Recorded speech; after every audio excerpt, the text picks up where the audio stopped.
Hey Todd, thanks so much for joining in on this interview. It's an absolute honor to have you doing this. It's a gem of a wine to have Ulysses in the Dreyfus Ashby portfolio. It's such a privilege to go out and sell and represent these.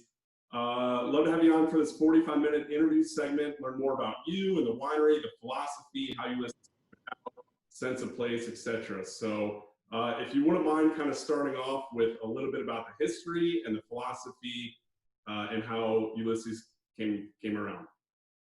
Sure. Well, it's important to start with the history of Ulysses himself, the mythological Ulysses, who takes a journey, which is a journey from a world of chaos and war to a world of harmony and peace. And that story is told in Homer's Odyssey, which was written in the 8th century BC. And it starts after the Trojan War, which is a war that Ulysses fought in and helped win. And after that, he takes a 10-year voyage to get home. And along that voyage, he encounters a lot of challenges and obstacles that keep him from getting there, including gods that hate him and want to make his sailing very difficult, like Poseidon, or the island of forgetfulness, where he meets the lotus eaters who try to get him to eat the fruit of the lotus flower, which is a fruit which allows him to live in a sort of blissful state of forgetfulness. And Calypso, who falls in love with him, she's a beautiful nymph, and she invites him to her island paradise and promises something to him that most humans probably would be attracted to, which is immortality and eternal youth. And despite all of those challenges and temptations, Ulysses sticks true to his vision of getting home to his island of Ithaca and his wife Penelope and his dog Argos. And it's in that we're inspired by that attachment and dedication, devotion even to an objective that inspires us throughout our work here. Christian Wex represents for me a vision, and it's a vision of a way of life and a sort of an ideal. And it's translated into an ideal vineyard, from which our intention is to make an ideal wine. But what is that, an ideal vineyard? What does that look like? For us, it's a site that's perfectly adapted to vines being able to enter into a sort of harmonious connection with the place.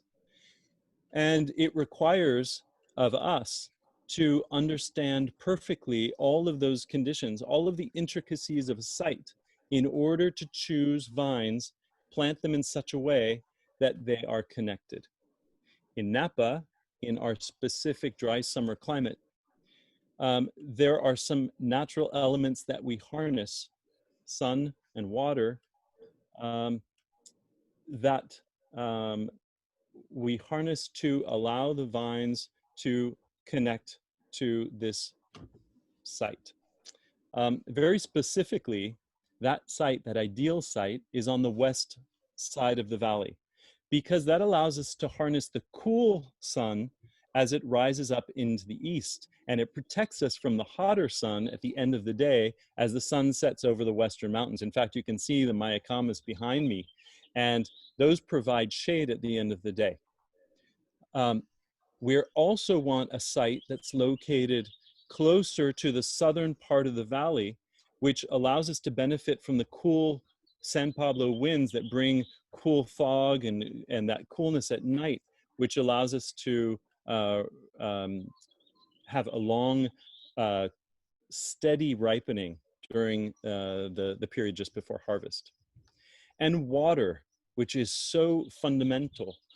You know, vines like water, but to produce good quality fruit, water should arrive in small amounts throughout the entire season. So how do we do that in a dry summer climate where the water almost falls entirely between the months of October and February?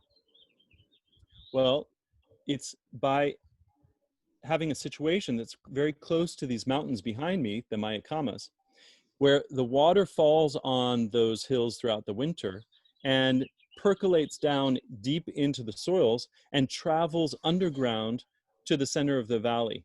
And this site is located on the foothills, so it benefits from that water that flows across across underground. This site was acquired in 2008. It's a 35-acre site, but it's not that at that point that it was discovered. In fact, it was discovered decades before by Christian, who is a cyclist. He likes to take his mountain bike and ride along the foothills of the Western Mountains. These Western Mountains, the Mayacamas, that's where most of the classic vineyards were planted back in the 19th century in Napa.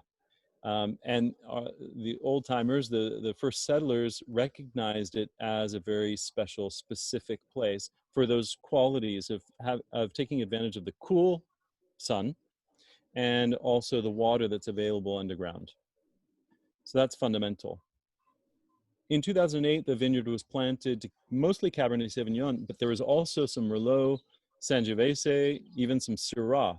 And those varieties do not perform ideally in this particular setting.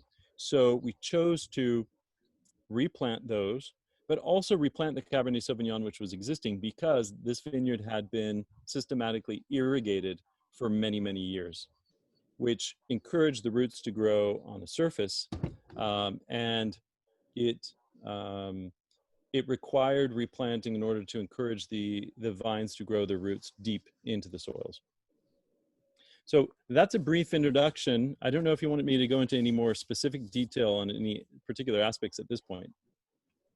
Yeah, so when you replanted in 2008, it's my understanding in a lot of Napa, vines are planted north-south, but you all chose to plant east-west, is that correct? Yes, so in fact, that's a great question. It's an interesting question, because the vines were planted north-south to take advantage of the maximum amount of light. We were borrowing that technique from France, which France is not a dry summer climate, by the way. So they have bits of rain throughout the summer, and they don't have the same intensity of light.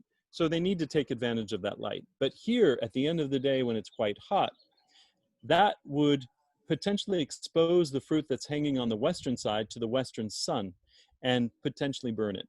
So by rotating the vineyard rows to east-west, when the sun is low in the western sky, we have the maximum amount of shade from the vines above, from the shoots and the leaves above. So that's extremely important to maintain that orientation of east-west. It's not a perfect east-west, but it attempts to align the vines so that it gives maximum amount of protection when the sun is highest in the sky. So philosophy being longer hang time, more physiological maturity, more complexity with the end product. Yes, and but be careful, when we say longer hang time, it means that the fruit is in a shady, very comfortable position. It allows it to fully ripen, as opposed to what I call an artificial ripeness, which is when the berry dehydrates and the sugars shoot up because of that loss of water. And what happens is it looks like it's ripe, but it's not perfectly ripe. The colors and the flavors haven't fully evolved. So that's what I'm referring to when we talk about longer hang time. It's not a question of just letting them hang longer. It's letting them ripen very slowly and naturally. Love it. And then another unique thing in the vineyard is your trellising system. You're doing a double guillot, is that correct? Yes, that's right. So a guillot is basically a cane prune, as opposed to a cordon. Let me just explain that very quickly. A cane prune means you leave a shoot that grew during the season with several buds, and that will produce a sort of curtain of vegetation. A shoot will grow from each bud. We have 4 of those. This is very rare. I've rarely seen this in the world. I don't think it exists in many vineyards. And the reason why we do that, in Bordeaux, it's very classic to have a double guillot, which is 2 of these canes with the buds, so it will produce a single curtain. We have that doubled. So we have that on the other side as well. It produces two curtains. And the reason for that is to be able to train those curtains so they form a sort of parasol, and that parasol will protect us from the sun up in the sky, and especially at the end of the day, and it leaves those clusters to ripen in shade. And that is very, very important to us. We believe that we couldn't make the same quality of fruit, the same expression of fruit without that canopy shape. Does that affect the yields with the tons per acre, or would it be the same if you were to trellis it in a different format? Right, great question. Again, because we're leaving more buds per vine, because we have more canes, what we do is we leave less fruit per cane. So you could produce as much fruit, have the same amount of production if you had a single or a guyot double, simple guyot double. So it's not by doubling the number of canes that you're necessarily increasing your production. And remember, we always adapt the number of buds to the amount of shoots that a vine is able to grow.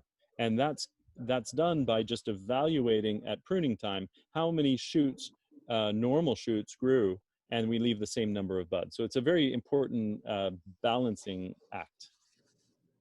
Very, very cool. And then kind of take us into the winery. What sets, Ulysses apart, and what kind of similarities do you have in Bordeaux and philosophy in that matter? Yeah, great question once again. Our philosophy is that the character, the complexity, and the entire style of the wine is really captured at harvest. And in the winery, we do everything just to preserve, first of all, recognize, and then preserve that. And so it is what we call a relatively minimalist approach. But that does not mean hands off, or we laissez-faire, or let it go approach. It is an approach where we're highly observant, where we listen, we taste, and we're attentive to all of the qualities, and we do everything to preserve them. So that translates into, for example, I won't go into sorting. Maybe we're gonna treat that later. Selection of the fruit. But once we're in fermentation, you can have an approach of vigorous extraction, of a lot of physical manipulation of the fruit to extract as much as possible, or you can let it extract more easily, with less force. And we find that gives us the most subtlety, and then one of the most important decisions during the winemaking process is when to drain off those lots, meaning when is it time to stop macerating and drain that. And that's when you have enough tannins to give you support, but not too much tannin to dry out your wine. And it is an element of balance that is critical for us. So I would say that is our general approach. Very cool. And you touched on the optical sorter, which, to my understanding, it's very rare and a very expensive process that's really special. And I came across an article where Christian mentioned that they love kind of the plum qualities, and some of them are lows in Bordeaux, and same with the cabs in Napa, but they try not to get any of the prune quality out of it. And part of that's due to the optical sorting, correct?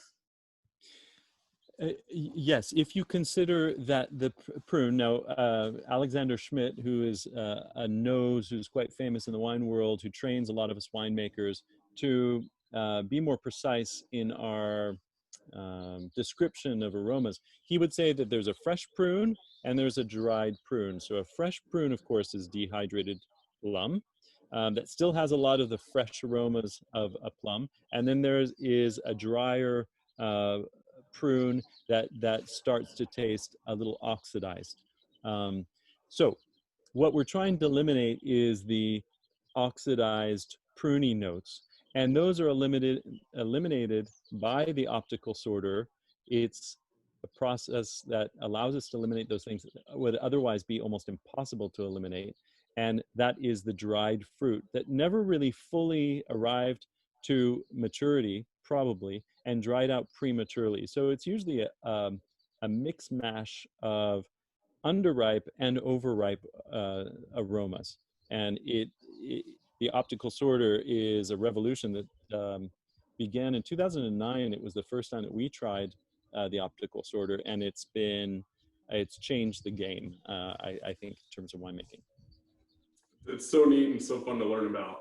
And let's talk the 2020 vintage. And then we also have everybody at Dreyfus Ashby in on this interview right now live with the 2016 vintage in their glass as well. So if you wouldn't mind kind of talking about what's happening currently in the vineyard, it's June 15th, 2020, and then kind of any similarities and differences with 2016.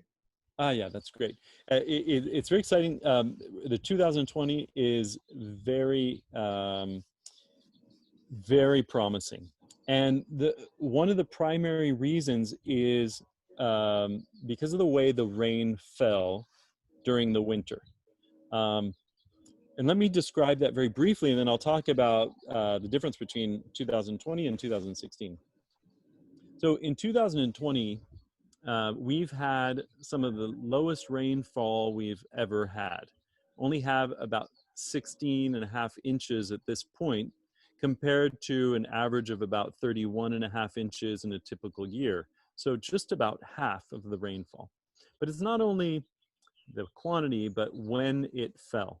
And most of that rainfall fell before the end of last year. So mostly in December. In fact, there was about 9 inches. And since January, we've only had about 6.5 inches, which is pretty incredible compared to 2016, where at the same time, since January, we had 26 inches. So you see a quarter of the rainfall. Now, why is that important, and why is that beneficial in a dry summer climate? Meaning, now we don't expect any rain, and we won't have any rain probably until October at the soonest. So why would we not want a lot of spring rain, and wouldn't the vines suffer because of that? Well, what happens is, in our particular soils, which are really nicely draining, very deep soils, we're at the base of the mountain, and a lot of the sediment came to the base of the mountain and created these very deep, beautiful, rocky, oftentimes gravelly soil. And the vines, when they're exposed to a lot of water in the spring, they grow very vigorously. When they have smaller amounts of water, they don't grow very much. Well, when they don't grow very much, they don't use as much water because they don't have the same leaf surface area. So they're able to conserve their water naturally. It's a sort of mechanism, a reaction that's natural in a vine. And throughout the summer, it's conserving its water. And at the end of the summer, when the soils are really dry, it's using less water because the canopy is smaller. Whereas in a year where the spring is very wet, you have this huge canopy that's has a high demand of water. It pumps out the water of the soils. And inevitably after June, there is no water, even in a rainy spring. So at the end of the summer, when there's really no more water left, the vigorous vines have used a lot of water, and then they'll continue to use water at the end of the summer because of their very large canopy, you see. So they can have a tendency to crash, meaning that they react very poorly to rough conditions at the end of the season, whereas the vines that have already had rough conditions or small amounts of water early on, they get through much more easily, you see. So 2020 is a year so far where we could have vines that are perfectly balanced, that grow and do not even have to be trimmed because they arrive to the height that we are looking for naturally, you see. 2016 wasn't that vintage. It was a vintage where there was an abundant amount of growth and quite a warm summer.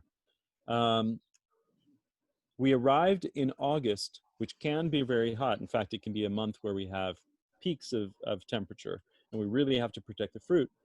August was cool.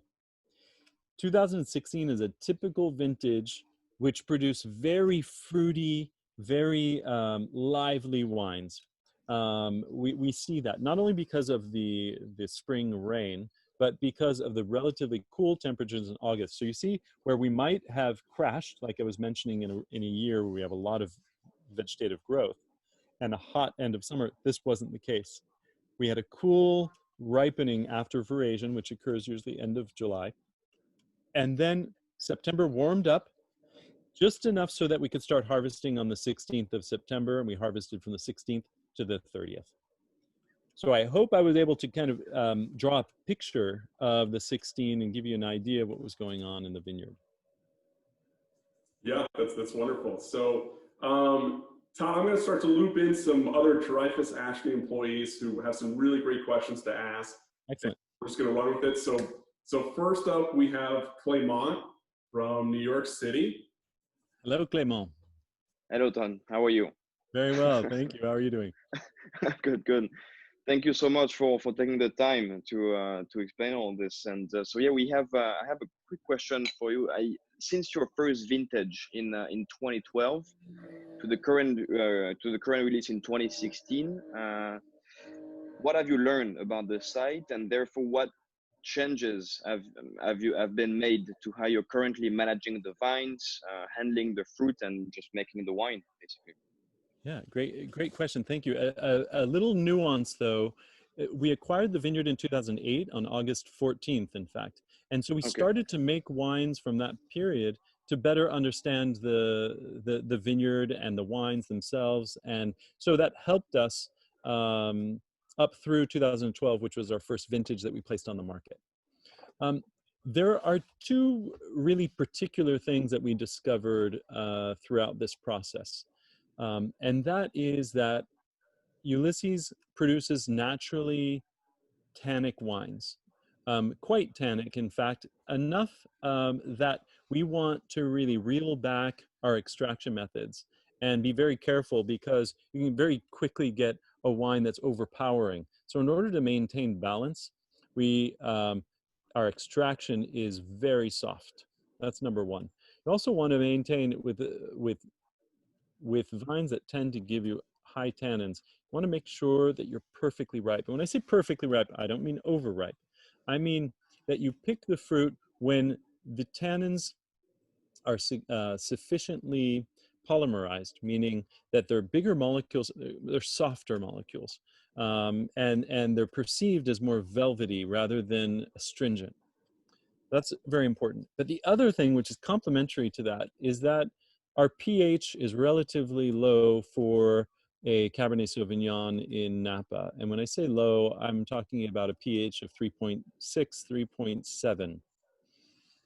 Now, that's important because of what I mentioned with the tannins, is that when you have higher acidity, that can render the tannins a little bit more aggressive. And so by that just accentuates that aspect of potential astringency.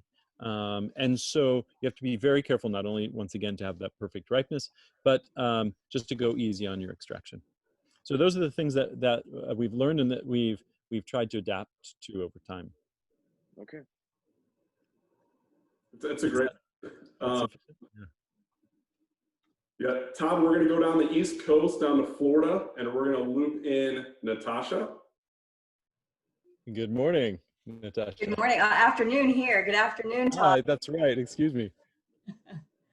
So I was curious, you and Christian have imparted a lot of importance on both dry farming and your unique trellising. So I was wondering if you could speak more to that end. Yeah, thank you so much. Because dry farming is really fundamental to our philosophy and our viticulture approach, and it starts before planting. I know that seems strange to talk about dry farming and planting, because people think of dry farming as being very passive, meaning you just turn off the faucet and you don't add water. But in fact, dry farming is a very proactive method of farming where you are taking advantage of the natural water present in the soil, and you mitigate any extremes through a number of techniques. But it starts at planting, because in our dry summer climate, we want to ensure that our vines are deeply rooted. So it starts with preparation of the soils, and the way we plant. Thereafter, it's a matter of using cover crops and tilling in a very specific way in order to provide enough water but not too much.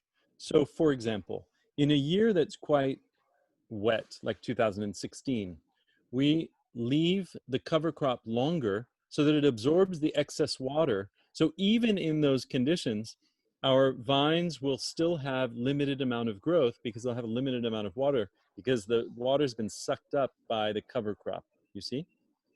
In a dry year, for example, 2020, it's going to be the opposite. First of all, we're going to destroy the cover crop early, but then we till, and when I say till, we're really just scratching the surface of the soil.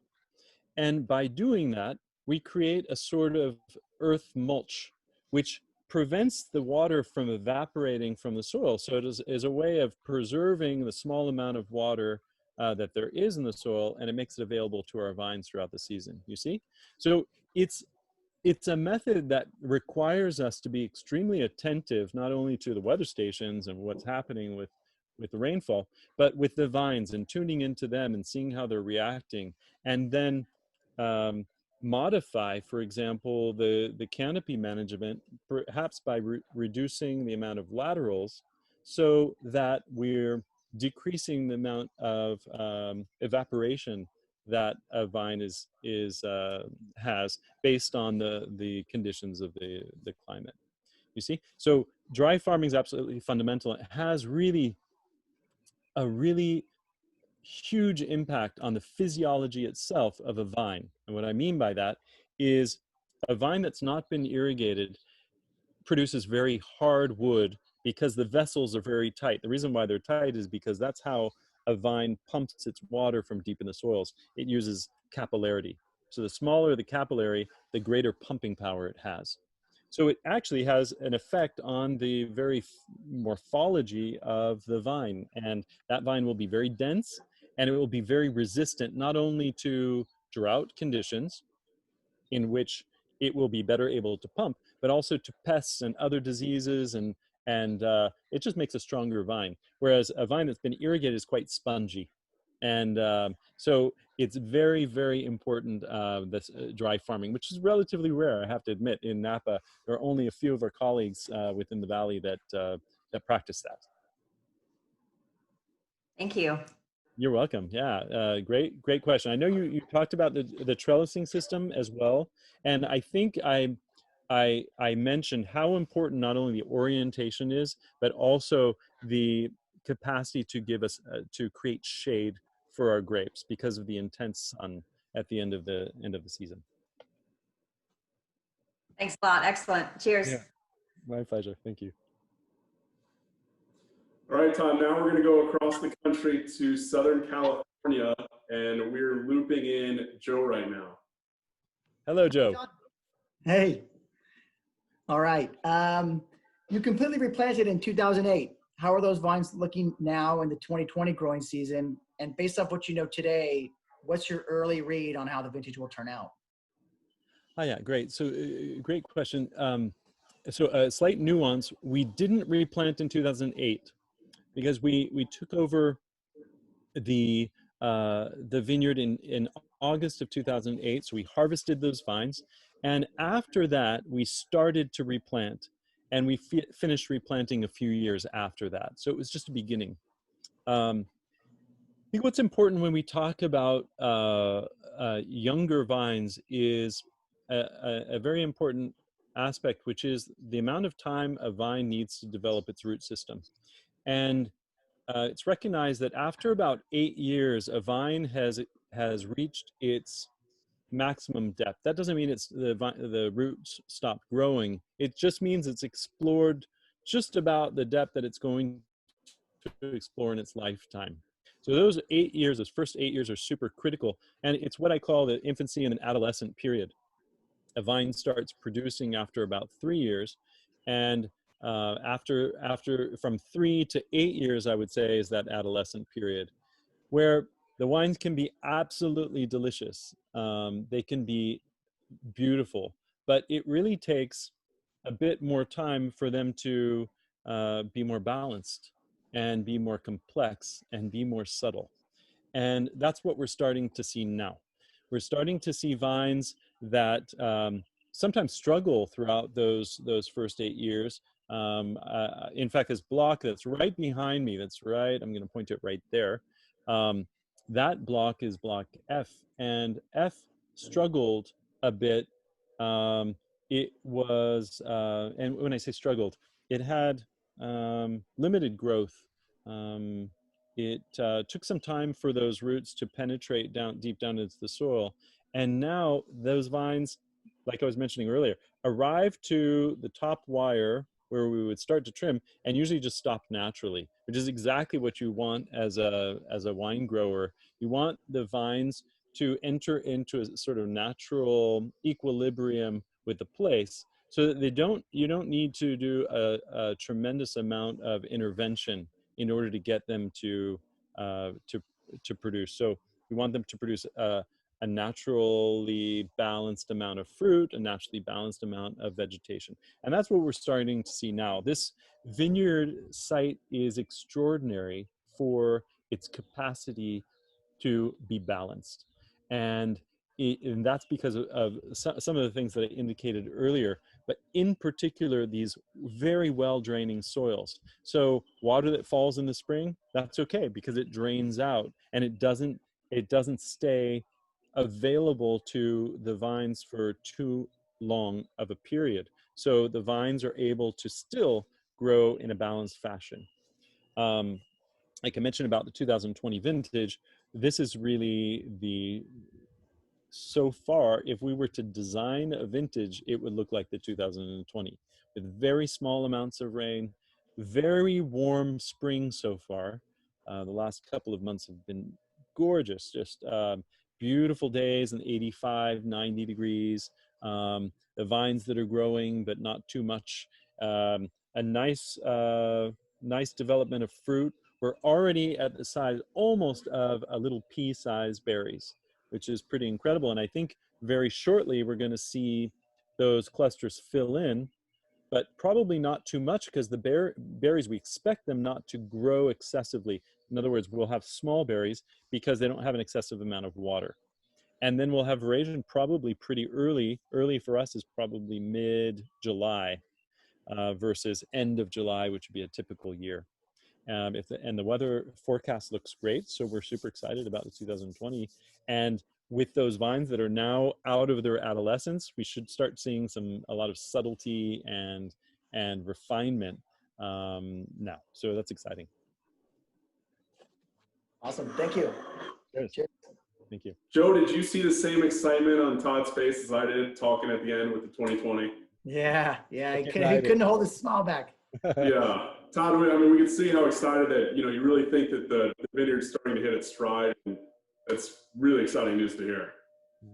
Yeah. The wines are amazing already, so we can only imagine how much better you think they're going to get. Yeah, we're excited for the future, I have to admit. Very cool. Well, next up, we're going to go to Midwest in Chicago, and we're going to loop Paul in for the next question. Hello, how are you? I'm good. Pleasure. Thanks for taking the time. Yeah, my pleasure. Thank you. So my question is, referencing Christian, you once said, he is clear, precise, and is profoundly attached to the vineyard. Aside from what's happening in the vineyard, what clear and precise steps are you taking regarding winemaking? It's true. As I listen to you repeat that description, it is exactly Christian Wex. It truly defines him, I think, very well. Yeah. So clarity and precision evokes for me an element which I call purity, and it's a really important element. I've watched a couple of webinars recently, and I've been a bit shocked to hear winemakers talk about complexity coming from a mix of slightly underripe, slightly overripe, a little bit of stem, a little bit of leaf, a little bit of this, a little bit of that. And I have to admit that when I started my career, I didn't know where complexity came from. So that makes sense. That makes a lot of sense that complexity would come from a lot of different things. But it's what I call the collection approach of complexity, meaning the more stuff you have, the more complexity you have. But in fact, over time, I've understood a different idea around complexity. And what complexity to me is the way a story unfolds, the way it entices you, and the way that it carries you through. And it doesn't have to be complicated to be complex, you see? And it is intrigue, it is mystery, it's excitement. And that comes from a berry. One berry can be extraordinarily complex, and we recognize it right away. The first time we taste a berry in the season, usually we know the level of complexity of that vintage. And just stay with me for a moment. Not many people have tasted a perfectly ripe berry from an ideal vineyard in ideal conditions, of course. But what happens is when you put that into your mouth, it opens up a world that is extraordinary, depths that you can't imagine. And because you probably never tasted that berry like that, I'm going to give you another example. Do you like peaches? Absolutely. Who doesn't? Yeah. Who doesn't, right? But only a perfectly ripe peach, because, and how many have you had in your lifetime? Maybe only a couple. And it was maybe in your grandmother's garden, and she had that peach that you picked in a perfect year, and you tasted it, and it exploded with flavor, and it sort of quenched your thirst. And then it went all different directions. It sort of took you to a different world. You'd never had anything like it. And then it seems to taper off, but it keeps you floating, and then it goes away. And a minute later, you lick your lips, and it's there again, and it's explosive once again. You see that in one peach. You would never make a peach pie or a peach salad out of peaches that are slightly underripe and a little overripe. You just make them out of that perfect peach, and if you could find 10 of them, that would be better. Because you don't need mix match of ripeness to get complexity. Complexity comes from perfectly ripe fruit.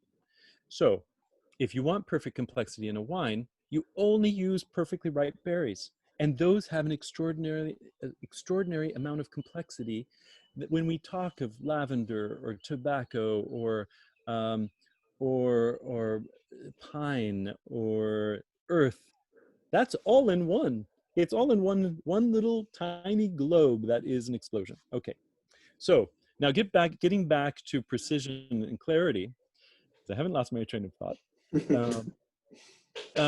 What you want to do is remove anything that would become a veil to that complexity. And what becomes a veil is anything that's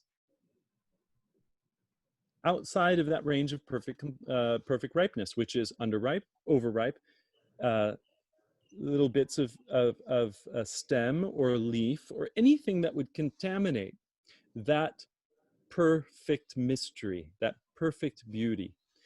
It's like looking out a window. I'm sure you like to look out a window and see a beautiful landscape, but if the window's dirty, it takes away from the landscape. It's distracting, and it presents something that prevents you from really connecting to the outside. And so clarity and precision, I'm going to go to our optical sorter now. We try to harvest perfect fruit, and once it arrives, we try to remove anything that wouldn't be just perfectly ripe.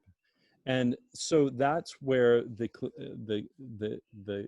precision comes in the process. So while it is minimalist, it is not a let it go approach. Great answer. Thank you for the question. Of course. Cheers. Cheers. Take care. Tod, that was a masterful answer to a question that was really insightful and fun. And I just got to loop back to the 2016 vintage. We've got everybody at Dreyfus looped in. I just read the text sheet, and there's really fun descriptions in there, like Palo Santo wood, which is, I think, the dense wood in the world. And you've got some unbelievable aromas and flavor profiles with how you describe it to us. Can you just dig in a little bit deeper on what we're drinking right now? Yeah, thank you. Well, so let's just remember, this is a Cabernet Sauvignon based wine with a bit of Petit Verdot and Cabernet Franc, probably about 5%, approximately 5% of each. And this is from the southernmost part of the Oakville appellation, the west the west side of the valley. Those things are all very important. Speaking of precision and clarity, you already perceive that in the nose, in the very precise red raspberry fruit that you get. Palo Santo is such a magical, it's incense, especially when it's burned, it creates this incense, but it's almost a fruity, resinous aspect, which you also get on the nose. Yeah, there's an element of frankincense. And that fruitiness, you know, that fruitiness can be very banal. This is an intense, vibrant, dynamic fruit.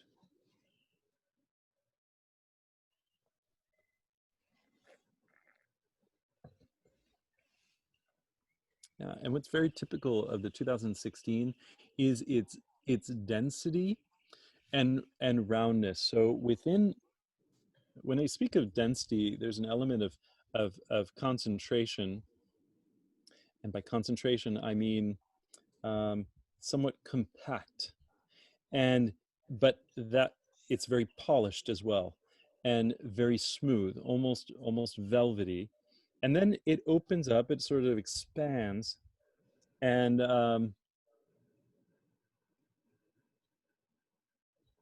lingers, and it's quite delicate, and I find it it's a vintage that I like a lot for those qualities of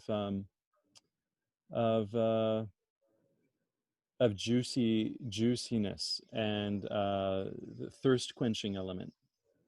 How do you find it?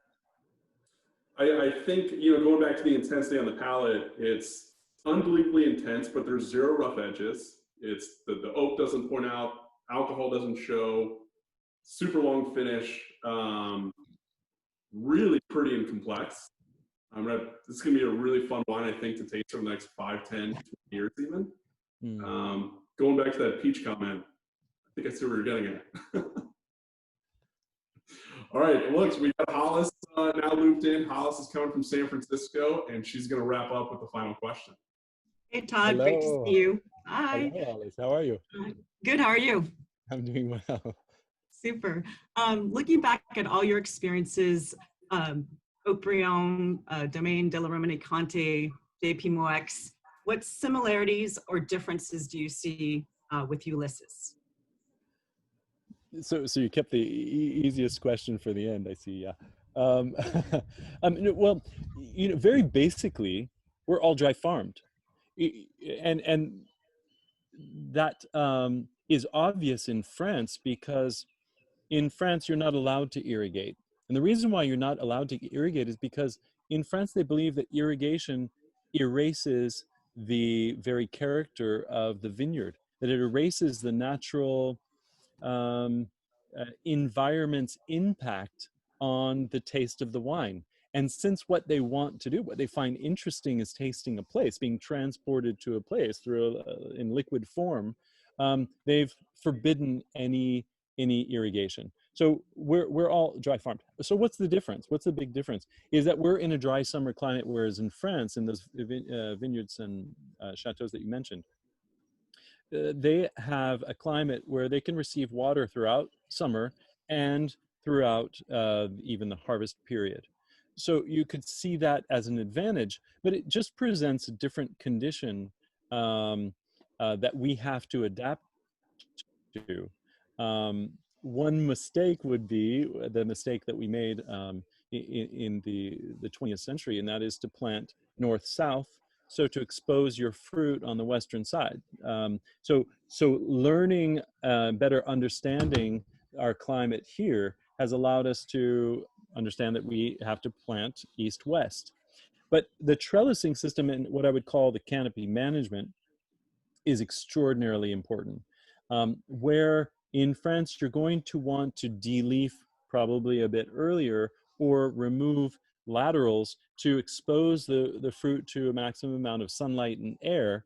here we don't have the same issues of rot or botrytis. And so what we want to do is protect the fruit from shade. And I know it's been a theme that's been recurring over and over throughout this discussion, but it is so important for us, not only the canopy shape, but when you manage the shoots and you start to have laterals grow, the last thing that we want to do is to remove those entirely and expose potentially our fruit to that intense heat at the end of the day.